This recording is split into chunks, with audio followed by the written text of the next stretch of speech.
Negotiation at the Summit. Chapter 1. Arrival at the Summit.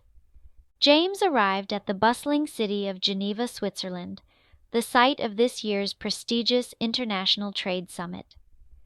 The sleek modernity of the convention center contrasted with the city's historical charm, reflecting the global fusion of the event.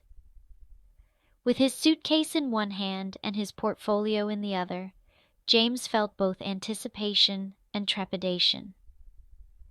At the registration desk, he was greeted by a polite yet efficient staff member who provided him with a badge and the summit's itinerary, detailing keynote speeches, workshops, and networking sessions.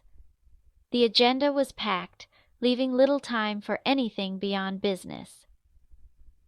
"Please join us for the welcome reception this evening," she added, handing James a brochure. Inside the hall, the air buzzed with conversations in multiple languages. Representatives from multinational corporations, trade associations, and even government officials mingled, discussing bilateral agreements and potential partnerships. James rehearsed his introduction silently, keenly aware of the importance of making a good first impression. At the reception, James introduced himself to a group of delegates from Japan, Brazil, and Germany. Using the formal etiquette he'd practiced, he exchanged business cards, a ritual of mutual respect in such international gatherings. Though initially nervous, he found common ground discussing emerging markets and sustainable practices. The evening concluded with a speech by the summit chair, emphasizing the importance of synergy in global trade.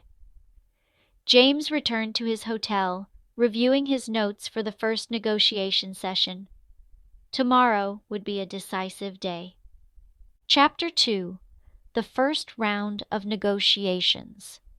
The morning began with James entering the negotiation room, where representatives from his company would meet their counterparts from a major South Korean electronics firm. The atmosphere was charged with both optimism and tension. James opened the session with a presentation, highlighting his company's innovative solutions for supply chain optimization. The Korean delegation responded with interest, asking pointed questions about scalability and cost efficiency.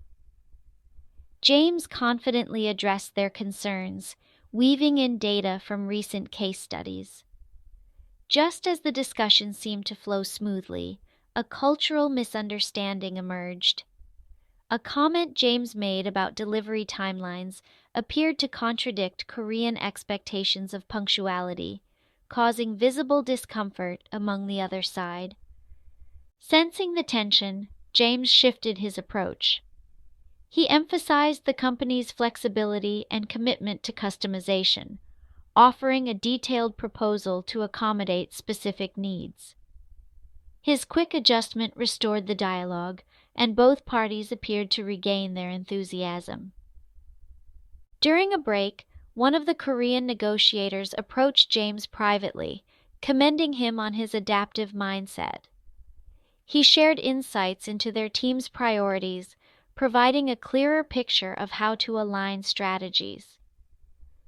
James realized the value of personal rapport in building trust. As the session ended, James felt a cautious sense of achievement.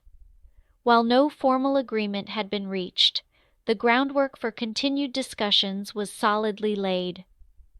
Returning to his seat, James jotted down reflections, knowing that tomorrow's sessions would require even greater diplomacy and strategic thinking. Chapter 3. Overcoming the Impasse. The second day of negotiations began on a hopeful note, but quickly hit an impasse. The South Korean team proposed a clause demanding exclusivity in the contract, which James's company could not feasibly agree to without risking their partnerships in other regions. The room grew tense as both sides presented their justifications, neither willing to back down. James suggested a brief adjournment to consult with his team. In the lounge, They brainstormed potential compromises while considering the implications of both accepting and rejecting the exclusivity clause.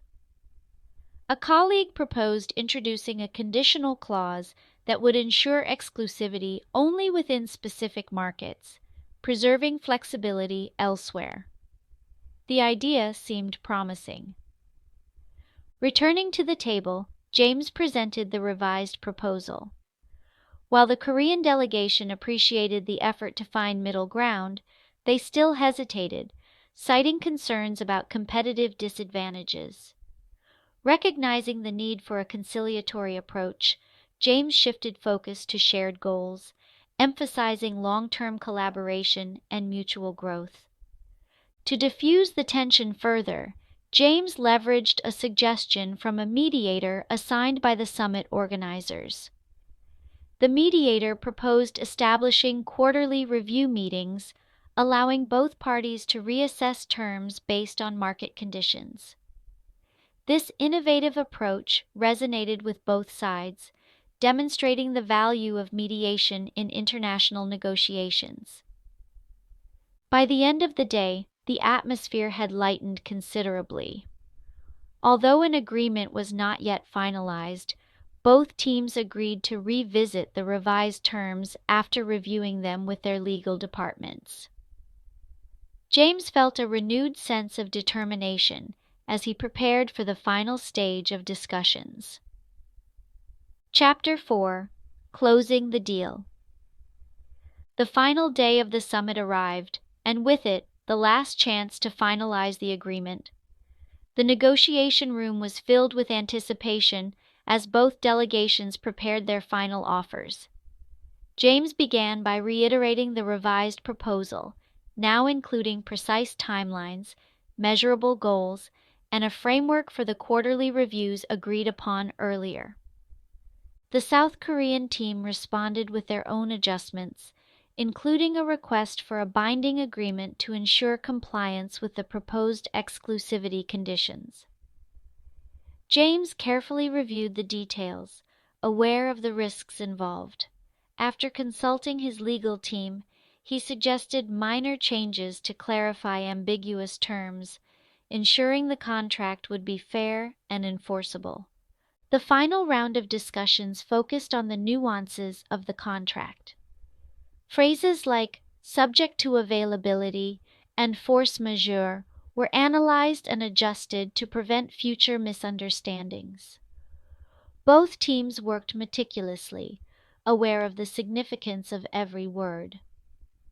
After hours of deliberation, both sides reached a consensus.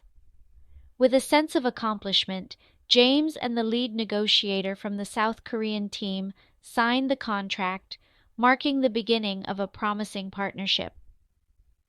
Applause erupted in the room, signaling the culmination of days of intense work.